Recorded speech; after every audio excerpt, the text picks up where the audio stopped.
Harry was born around his due date. He was perfectly healthy. We came home the next day after him being born and, went straight into that baby bubble as a family of 4.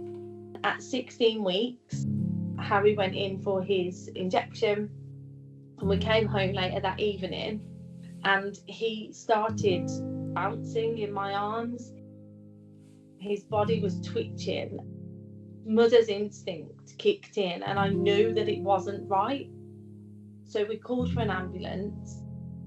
He was still and he was okay. They took us to hospital just to be sure. We were in and out within a few hours. It's a febrile seizure. Don't worry.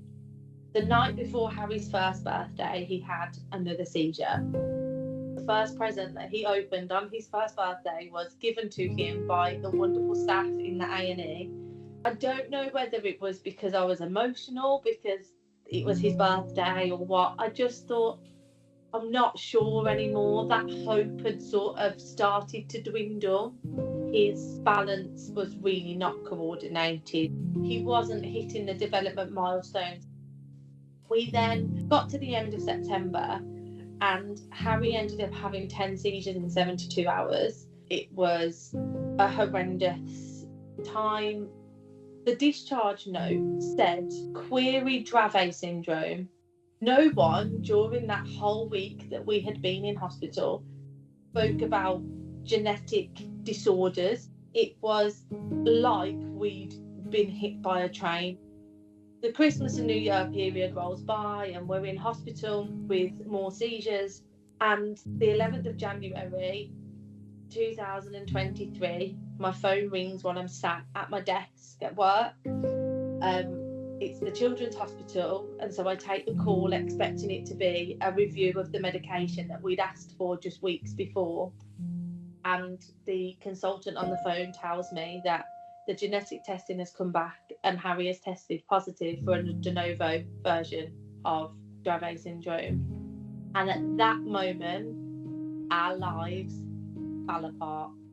Dravet syndrome is a life-limiting neurological condition, but it also comes with comorbidities such as sleep disturbances, developmental delays. Some Dravet children and adults will have feeding problems with their gait, so the way that they walk, and it's really vast and varied. No Dravet child is the same. It is a real big syndrome encompassing all of these things, but outwardly the most medically treated part of the syndrome would be the seizures. The statistics for Dravet, there is a higher rate of sudden unexpected death with epilepsy. I couldn't picture what might 6 months look like. I didn't want to make plans. And it's not because you don't want to make those plans or you just can't. You get stuck in this emotional trauma. It's a juggling act that sends your head spinning. Despite the best medical care in the world, that whole family support just isn't there.